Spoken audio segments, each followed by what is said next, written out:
9 months married, and she wanted half my fortune. No prenup, no warning, just I don't love you anymore.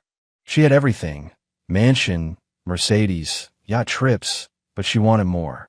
Then I discovered her boyfriend, the fake pregnancy, and her mother's 5 previous divorces worth $7 million. They thought they'd found their next victim. They were wrong. My name is Blake Fontaine.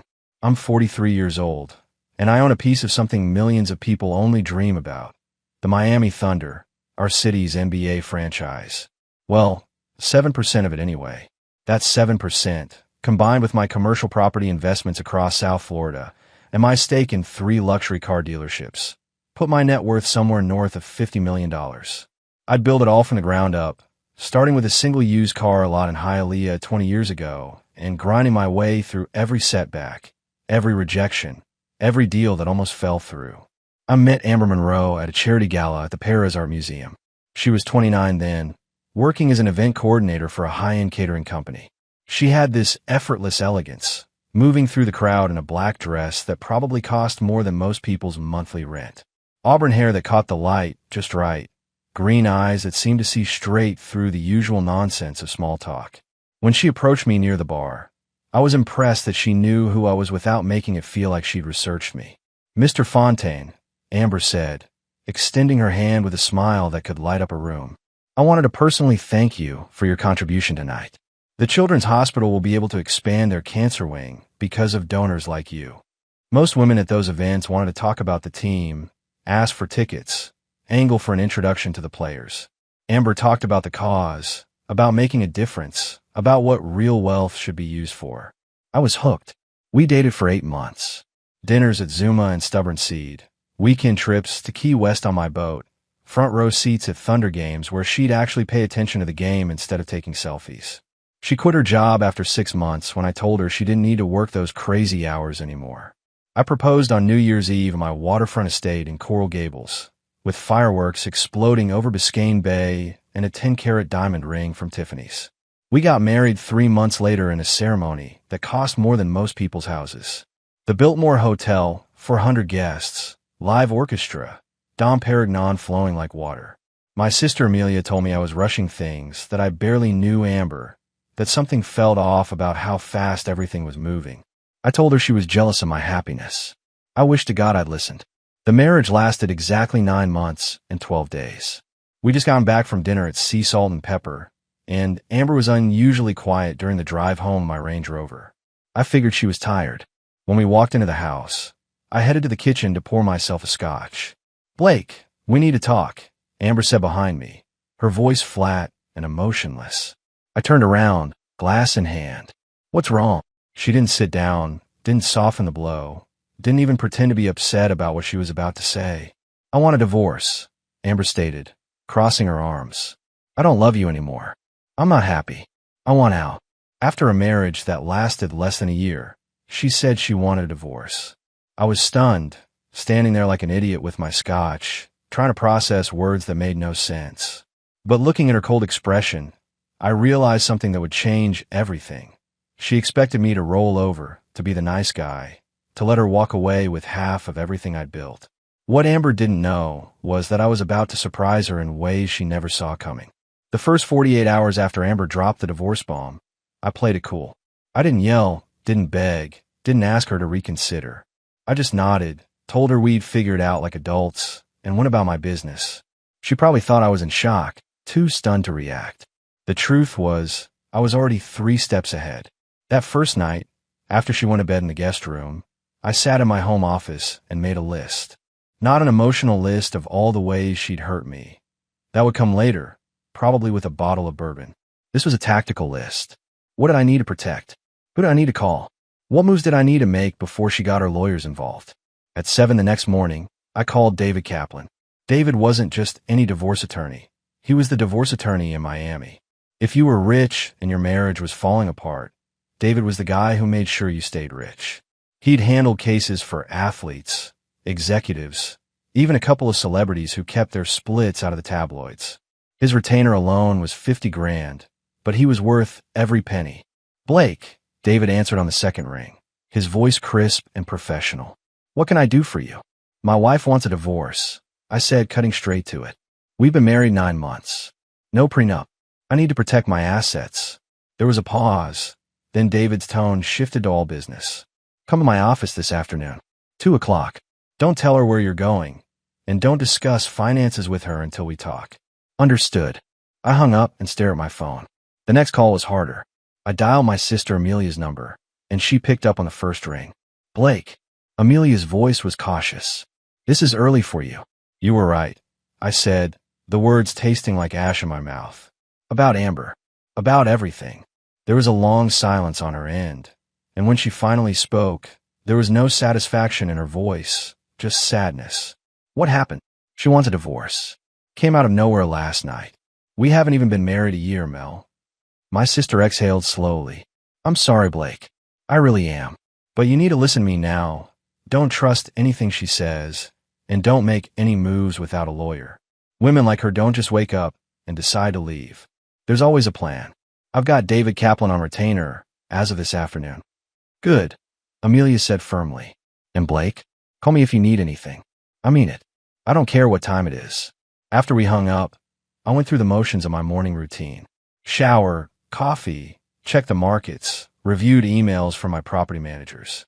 Amber came downstairs around 9, dressed like she was heading to a spa day, yoga pants, designer athletic top, hair pulled back. She looked at me like I was a stranger. I'm going out for a while, Amber announced, grabbing her Birkin bag from the counter. Where? I asked, keeping my tone neutral. Does it matter? She shot back, a hint of annoyance in her voice. We're getting divorced, Blake. You don't get to interrogate me anymore. I took a sip of my coffee and smiled. You're right. Have a good day. She looked surprised by my response, maybe even a little disappointed that I wasn't putting up a fight. She left without another word, and I watched through the window as her white Mercedes pulled out of the driveway. The second she was gone, I grabbed my phone and called a number I'd hoped I'd never need. It rang 3 times before a gravelly voice answered. Callahan Investigations. I need surveillance on my wife, I said. Starting today. I want to know everywhere she goes, everyone she meets, and every conversation you can legally record. Money's no object. Address. The voice on the other end asked, all business. I gave him the details, and just like that, the real game began. Amber thought she was going to blindside me and walk away with millions. She had no idea I was about to flip the script on her completely. David Kaplan's office was in a glass tower in Brick Hill, overlooking the Miami skyline. Everything about the place screamed success. Mahogany furniture, original art on the walls, a view that probably cost more per square foot than most people's apartments. When his assistant showed me into his office, David was already reviewing documents on his computer, his reading glasses perched on his nose. Blake, David said, standing up to shake my hand. He was 50, fit, with silver hair and the kind of confidence that came from winning cases most lawyers wouldn't touch. Sit down. Let's talk about your situation. I took the leather chair across from his desk. How bad is it? Without a prenup? It could be very bad, David said bluntly, removing his glasses. Florida is an equitable distribution state, which means the court divides marital assets fairly. Not necessarily 50-50, but fair based on various factors. You've been married 9 months. Everything acquired during the marriage is potentially on the table. What about what I had before we got married? I asked. That's separate property, but here's the catch. If it got commingled with marital funds, if she contributed to its increase in value, or if you put her name on anything, it becomes complicated. David leaned forward. Tell me everything. And I mean everything. Bank accounts, property, businesses, investments. I need to know what we're protecting. I spent the next hour laying it all out. The 7% stake in the Miami Thunder that was worth about $12 million. The 3 luxury car dealerships that generated $8 million a year in revenue. The commercial properties in Coral Gables and Miami Beach. The house in Coral Gables itself, worth $4 million. Investment accounts, retirement funds, the works. David took notes, occasionally asking questions, his expression never changing. When I finished, he sat back in his chair. First thing we do is freeze everything, David stated firmly. I'll file a motion to prevent her from accessing joint accounts or selling any assets. Second, we need to establish that most of your wealth is separate property acquired before the marriage. Third, and this is important, We need to know if there's another man. If she's been unfaithful, it won't give us grounds for divorce in Florida, but can impact alimony and division of assets if we prove she was planning this. I've already got someone on that, I said. Callahan Investigations started surveillance this morning. David smiled for the first time. Good. You're thinking like a businessman, not an emotional husband. That's going to save you millions. He paused. One more thing, Blake. Don't confront her about anything until we have proof. Let her think you're cooperating, that you're going to make this easy. The more comfortable she gets, the more mistakes she'll make. When I got home that afternoon, Amber's Mercedes was in the driveway. I found her in the kitchen. Making herself a salad like this was just another normal day. How was your day? I asked, keeping my voice neutral. Amber looked up, surprised I was being civil. Fine. I had lunch with some friends. That's good, I replied, opening the fridge to grab a water. Listen, I've been thinking about what you said. About the divorce. She stopped chopping vegetables, her expression guarded. And I don't want to fight, I said, delivering the lies smoothly. We're both adults. We should be able to handle this maturely, right? No lawyers destroying each other. No drama. Just a clean split. I could see the relief wash over her face. She'd expected me to fight, to beg, to make this difficult. Instead, I was giving her exactly what she wanted, or so she thought. I'm glad you're being reasonable about this, Amber said, a small smile playing at her lips. I was worried you'd make this ugly. Why would I? I shrugged. If you're not happy, you're not happy. I just want us both to move on with our lives. That night, I got a text from Callahan Investigations. Just an address in South Beach and a time, 2:47 p.m. The next message was a photo. Amber, walking into the W Hotel with a guy I'd never seen before. He looked younger than me, probably early 30s, athletic build, the kind of guy who spent more time at the gym than at work. The following morning, more photos came through. Amber and this guy having breakfast at a sidewalk cafe in Wynwood, holding hands across the table, laughing. Another photo showed them getting into his car, a leased BMW 4 Series, according to the report. Not exactly the caliber of vehicle Amber had gotten used to. I forwarded everything to David with a simple message. Found him. His response came back immediately. Perfect. Keep the evidence coming. Don't let her know we have anything. 3 days later, my investigator delivered a full report. The guy's name was Tyler Reed, 28 years old, worked as a personal trainer at an upscale gym in Coconut Grove, lived in a rented apartment in Brickell, drove a leased car, had about $43,000 in debt between student loans and credit cards. In other words, he was broke, and my wife was throwing away a $50 million marriage for him. I'd been married to Amber for less than a year, and she'd blindsided me with a divorce. I'd been stunned at first, sure, but that shock had transformed into something sharper, something focused. Now I was ready to surprise her right back, and she wasn't going to like it. The morning after I got Tyler Reed's full background report, I called David Kaplan. I need to move fast, I told David. What's our next step? We restructure everything, David replied without hesitation. Your business assets, your properties, your investment accounts. We need to establish clear documentation that these are separate properties or business entities that she has no claim to. How long will that take? If we move now before she files? 2, maybe 3 days. I've already got my team working on it. I met with David and his associates that afternoon. They'd brought in a forensic accountant named Patricia Doyle, a sharp woman in her 50s who specialized in high net worth divorces. She spread financial documents across the conference room table like a general planning a military campaign. Mr. Fontaine, Patricia began, adjusting her glasses. Your car dealerships are currently structured as LLCs, which is good. But your personal name is on the ownership documents. We need to transfer those to a holding company that predates your marriage. Can we do that legally? I asked. Absolutely, Patricia confirmed. You own these businesses before you met Amber. We're simply restructuring the ownership to reflect that these are business assets, not marital property. It's corporate reorganization, perfectly legal. David jumped in. The commercial properties are trickier. You bought 2 of them during the marriage, even though you used funds from before the marriage.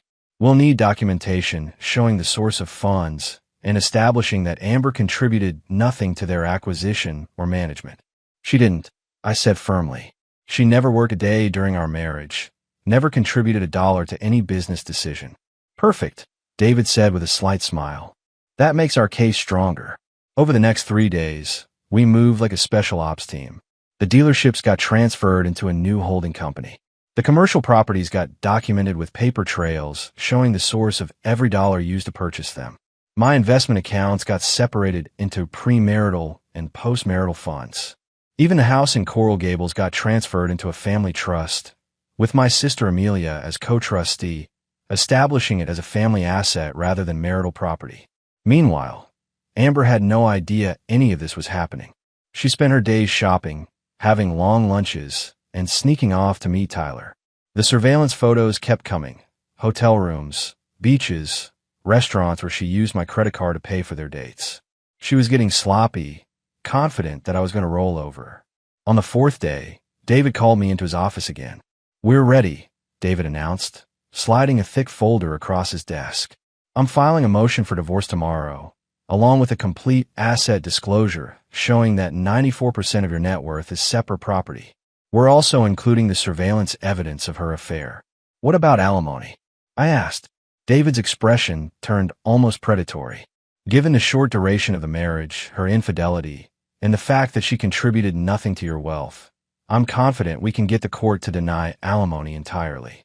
She'll walk away with whatever personal items she brought into the marriage and nothing else." That night, I had dinner with my sister Amelia at Stubborn Seed in Miami Beach. She'd flown down from Atlanta when I told her things were moving fast. "How are you holding up?" Amelia asked, studying my face across the table. "Honestly, I'm fine," I said, and I meant it. I was hurt at first, but now I'm just focused on making sure she doesn't steal what I built. Amelia reached across and squeezed my hand. "I'm proud of you, Blake. A lot of men would have fallen apart or done something stupid. You're handling this the right way.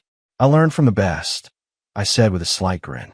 "You told me to be smart, not emotional. I'm being smart." The next morning, David filed the papers. By noon, Amber had been served at the house. I wasn't there. David had advised me to stay away, let the process server do his job, and avoid any confrontation. My phone rang at 12:15. It was Amber, and she was screaming. "What the hell is this, Blake?" Amber's voice came through shrill and panicked. "You're suing me for divorce. You're claiming I'm having an affair. Are you?" I asked calmly. "That's not the point," she shouted. "You told me you weren't going to make this difficult." I lied. I said simply, "You wanted a divorce, Amber. You're getting one, just not the one you planned." I hung up before she could respond. And for the first time since this nightmare started, I smiled. She thought she had me figured out. She was about to learn just how wrong she'd been. The divorce proceedings moved faster than I expected. Amber hired an attorney, some hotshot from Fort Lauderdale named Gregory Winters, who specialized in protecting women's rights in divorce.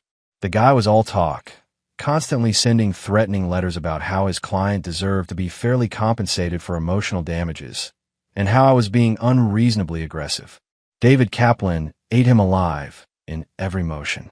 2 weeks into the process, David called me into his office. His expression was different this time. Not satisfied, not confident, concerned. "We've got a problem," David said, sliding a document across his desk. I picked it up and read the header, "Petition for child support in custody." My stomach dropped. "She's claiming she's pregnant?" I asked, looking up at David. "We haven't slept together in over 2 months." "That's not what she's saying," David replied, his jaw tight. "According to her filing, she's 4 months pregnant.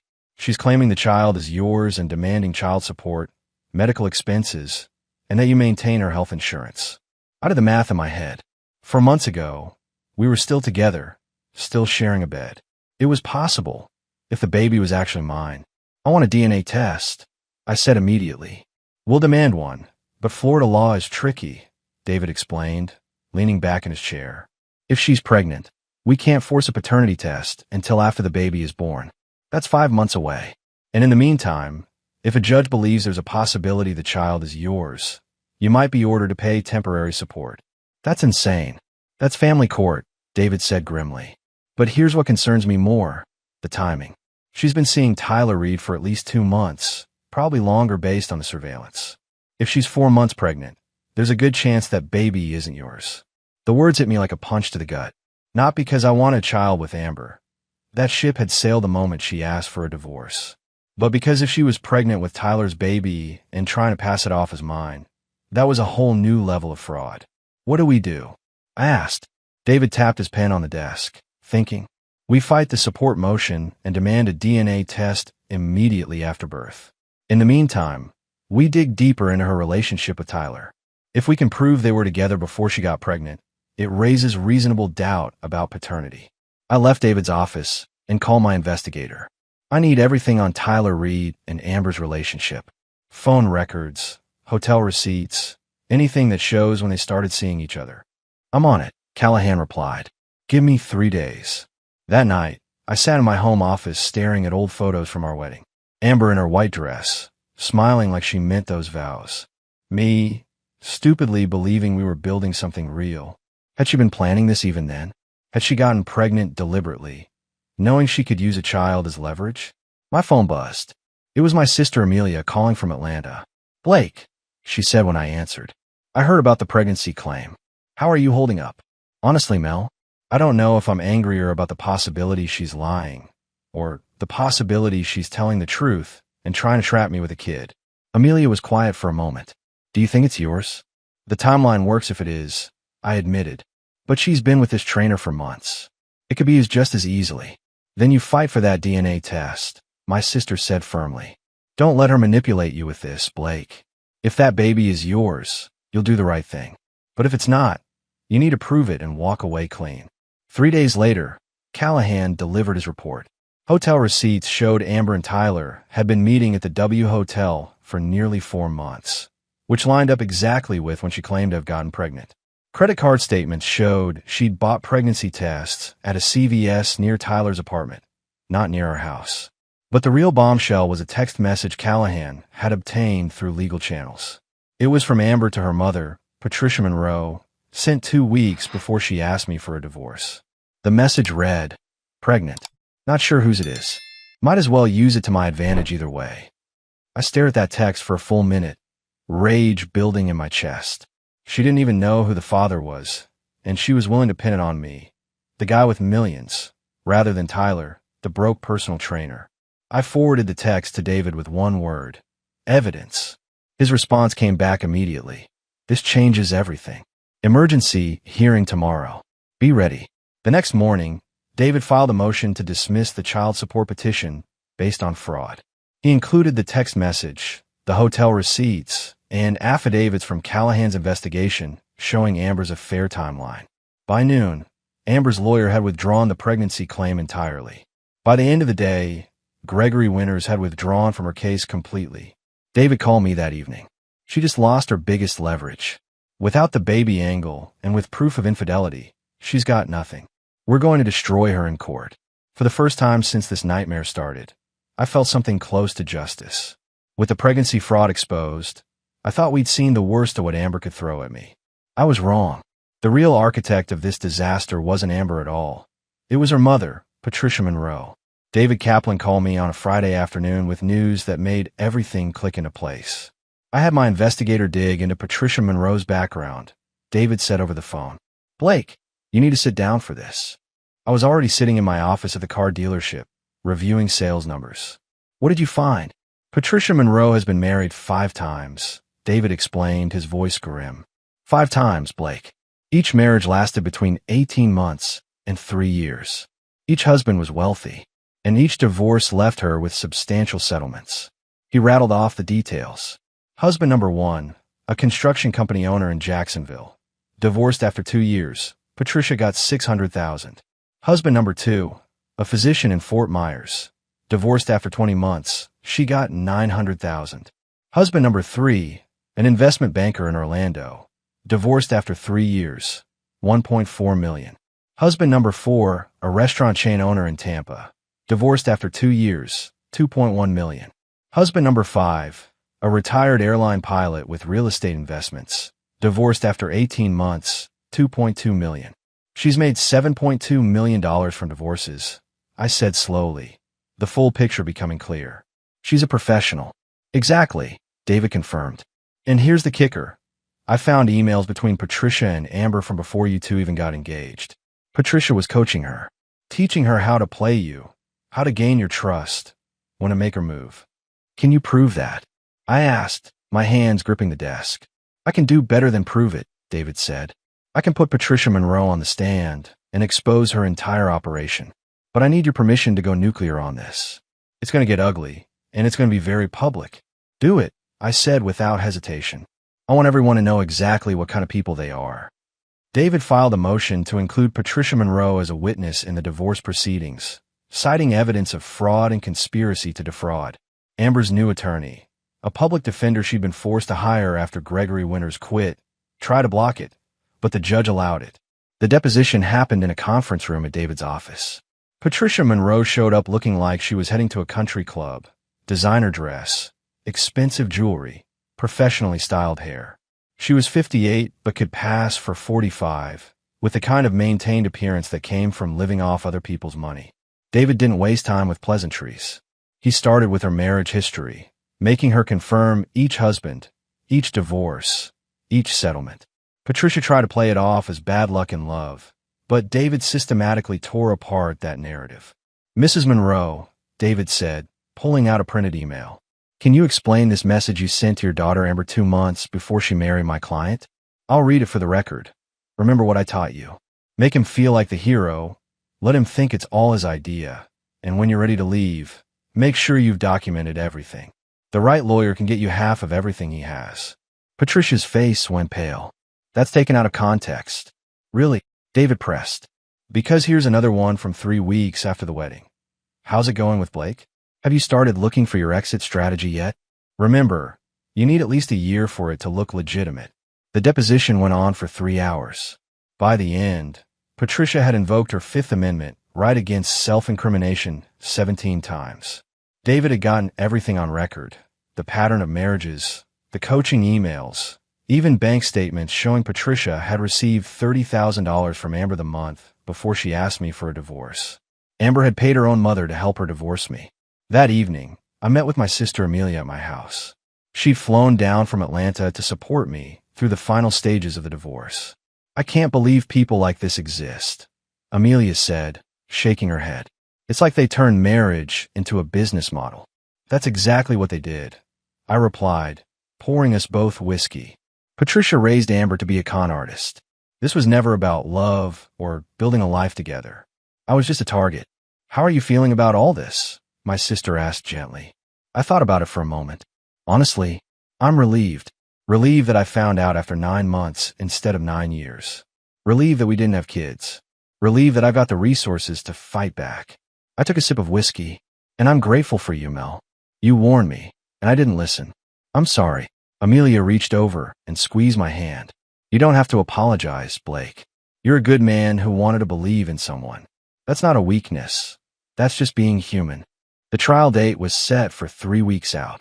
David was confident we'd win, especially now with Patricia's deposition on record. Amber would walk away with nothing, just like she deserved.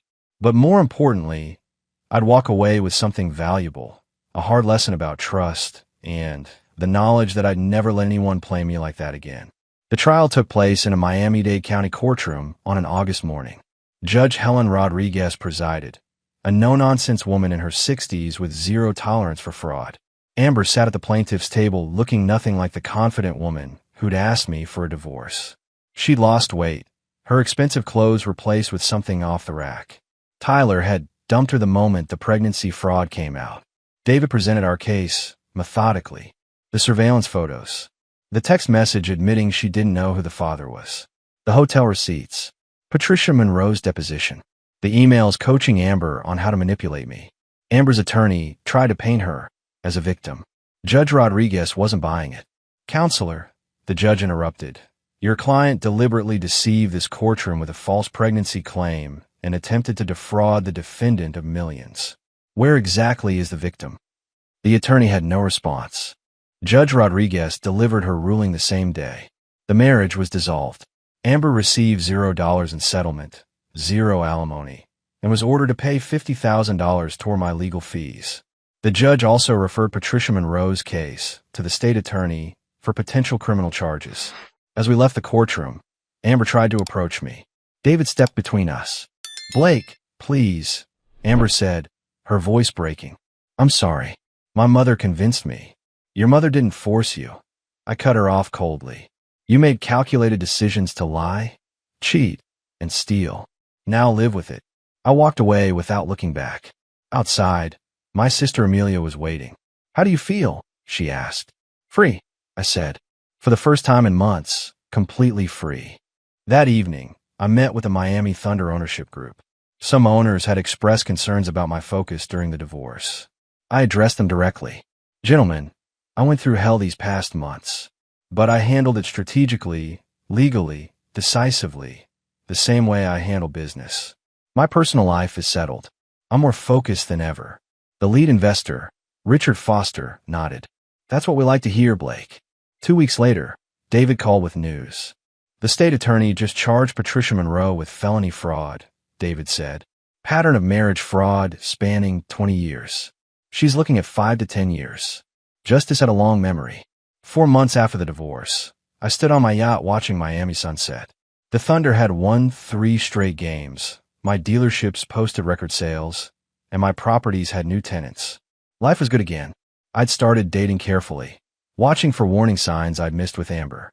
The manufactured interest in wealth, rather than genuine interest in me as a person. Rosa, my housekeeper, had told me after the divorce that she'd known Amber was no good from the start. Why didn't you tell me? I'd asked. Would you have listened, Mr. Blake? She had a point. One evening at Mandolin Aegean Bistro, I ran into Tyler Reed with another older, expensively dressed woman. He was working the same charm routine. Our eyes met. Tyler's expression shifted to fear. He quickly left before finishing his meal. Good. Let him run. David called with the final update on Amber. She'd moved to Central Florida, back to her mother's hometown. Patricia was awaiting trial. Amber had a job as a waitress at a chain restaurant. From mansion to serving tables. The fall was complete. Do you feel vindicated? David asked. I feel at peace, I replied. Justice, not revenge. 8 months after the divorce, I was at a charity event at the Paris Art Museum, where I'd met Amber years ago. This time I was cautious. A woman approached me at the bar. Her name was Elena, a physician running a free clinic in Little Havana. She didn't know who I was, didn't care about the Thunder. She wanted to talk about her work, her community, making a real difference. We talked for 2 hours. She gave me her number on a clinic business card. Call me if you'd like coffee, Elena said simply. Just coffee, just conversation. I called the next day. We had coffee, then dinner, then more dinners. 3 months later, she still didn't care about my money. She paid for her own meals, insisted on splitting costs, declined every expensive gift. I like you for you, Blake, Elena said. Not for what you can buy me. Those words meant more than any I love you Amber had ever said. I'd survived the storm and found something real. 4 months after the trial, David Kaplan called with news that reopened a wound I thought had healed. Blake, we need to talk about Amber's baby, David said, his tone serious. She had a child 2 weeks ago. A girl. I felt my chest tighten. And her attorney contacted me. Amber wants to establish paternity and file for child support. She's claiming the baby is yours. We're doing a DNA test, I said immediately. Non-negotiable. David arranged it within a week. The process was simple. A cheek swab from me, a sample from a baby, sent to a certified lab. The wait for results felt like forever. When David called with the results, I was in my office at the Thunder's training facility. Blake, sit down, David said. The baby isn't yours. DNA confirms 0 paternity. The biological father is almost certainly Tyler Reed, based on the timeline. Relief washed over me, followed quickly by anger. She tried to trap me again, even after everything. She's desperate, David explained. Tyler won't acknowledge the child. She's broke, and she thought one more lie might work. I'm filing a motion to sanction her attorney for filing a frivolous paternity claim. This needs to stop. The judge agreed. Amber was sanctioned, her attorney withdrew, and I received a permanent court order preventing any future paternity claims. The door was finally completely closed, but something else came out during that process. Rosa, my housekeeper, approached me one evening while I was having dinner at home. Mr. Blake, Rosa said hesitantly, I need to tell you something. About Miss Amber. What is it, Rosa? Before you married, I saw her going through your office papers, Rosa confessed, wringing her hands. looking at your business documents, taking pictures with her phone. I should have told you, but I was afraid to lose my job. My jaw clenched. She was gathering information, even before the wedding. Rosa nodded. I'm so sorry, Mr. Blake. I should have said something. I wasn't angry at Rosa. She'd been put in an impossible position. But it confirmed what I'd suspected. Amber and Patricia had been planning this from the very beginning. Every moment of our relationship had been a calculated performance. I called David and told him about Rosa's revelation. He documented it, adding it to the growing file of evidence against Patricia for her upcoming criminal trial. 2 weeks later, I attended Patricia Monroe's criminal trial as a witness. The prosecution had built an overwhelming case. 5 marriages, $7.2 million in fraudulent settlements, emails coaching Amber, and now Rosa's testimony about premarital espionage. Patricia's defense attorney tried to paint her as a woman who'd simply had bad luck in relationships. The prosecutor destroyed that narrative with a timeline showing the calculated pattern. Target wealthy men, marry quickly, exit strategically, repeat. The jury deliberated for 4 hours. Guilty on all counts of fraud and conspiracy. At sentencing, Patricia received 8 years in federal prison and was ordered to pay restitution to all 5 ex-husbands. As the marshals led her away, she looked at me with pure hatred. You think you've won, Patricia hissed. But Amber will find another man, and this will all start over. Not this time, I replied calmly. Every court record, every news article, every piece of evidence is public now. Anyone who searches her name will know exactly what she is. You didn't just fail. You exposed your entire operation. Patricia's face went pale as the reality hit her. She'd spent 20 years perfecting her scam, and in trying to target me, she destroyed it completely. Outside the courthouse, a reporter asked me how I felt about the verdict. I feel like justice was finally served, I said. Not just for me, but for every man Patricia and Amber ever targeted, and for every man they won't be able to target in the future. That night, I had dinner with Elena at her favorite Cuban restaurant in Little Havana. We've been dating for 5 months now, taking it slow, building something real. How are you feeling after today? Elena asked, reaching across the table to take my hand. Lighter, I said honestly. Like I can finally close that chapter and move forward. She smiled. Good, because I was hoping we could talk about the future. Our future. For the first time in over a year, talking about the future didn't scare me. It excited me. 14 months after Amber asked for a divorce, I found myself back at the Paris Art Museum for another charity gala. The same place where this nightmare had started. But this time, I wasn't alone. Elena was by my side, elegant in a simple navy dress, talking animatedly with other doctors about expanding free clinic services across Miami. The Thunder had just made the playoffs for the first time in 5 years. My dealerships were expanding into Fort Lauderdale. My commercial properties were fully leased with waiting lists. Everything I protected during the divorce was now thriving. My sister Amelia had flown down from Atlanta for the event. She pulled me aside during the cocktail hour. You look happy, Blake, she said, studying my face. Really happy. I am, I replied. For the first time in a long time, everything feels right. Elena's good for you, Amelia observed. She's real, genuine. Nothing like. Don't even say her name tonight. I interrupted with a slight smile. That's over. Completely over. Later that evening, I got an unexpected call from David Kaplan. I stepped out onto the museum's terrace to take it. Blake, I thought you want to know, David said. Amber left Florida, moved to Texas with a baby. She's using her maiden name now, Monroe. She deleted all her social media. Good, I said simply. The farther away, the better. There's more, David continued. 3 women have reached out to me in the past month. They've all encountered Patricia or Amber's tactics, either from them directly years ago or from other women using the same playbook. They want to file a class action lawsuit and use our case as precedent. Do it, I said without hesitation. Help them. If we can stop this pattern, we should. When I returned inside, Elena was waiting with 2 glasses of champagne. Everything okay? She asked. Everything's perfect, I said, taking the glass. Just closing some old doors. We toasted, and I looked around the room. The same venue where I'd met Amber, where I'd been charmed and deceived. But tonight, it felt different. Tonight, it was just a beautiful space full of good people doing good work. A year ago, I'd been sitting in my house, stunned, listening to Amber demand a divorce after less than a year of marriage. She thought she was going to surprise me, to walk away with millions while I stood there helpless. Instead, I'd surprised her. I'd fought back with strategy, evidence, and the law. I'd protected everything I'd built. And I'd exposed an operation that had been destroying men's lives for 2 decades. The divorce had cost me about $300,000 in legal fees, a fraction of what Amber had tried to take. Patricia was in prison. Amber was hiding in another state with a baby that wasn't mine, working minimum wage jobs, living the consequences of her choices. And me?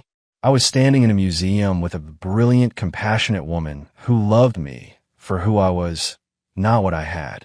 I had my businesses, my team, my family, and my integrity intact. As the evening wound down, Elena and I stood on the terrace overlooking Biscayne Bay. The Miami skyline glittered against the dark water, and a warm breeze carried the scent of salt air. "What are you thinking about?" Elena asked, leaning against me. "How different my life looks now compared to a year ago," I said. "How close I came to losing everything, and how grateful I am that I didn't." Elena squeezed my hand. "You didn't just survive, Blake. You won. Not by being bitter or vengeful, but by being smart and principled. That's the man I fell for." I kissed her forehead, feeling something I hadn't felt in a long time. Complete peace. Amber had tried to destroy me. Instead, she taught me valuable lessons about trust, about protecting what matters, and about recognizing the difference between performance and authenticity. I'd come out stronger, wiser, and with someone who actually deserved my trust. That wasn't just victory.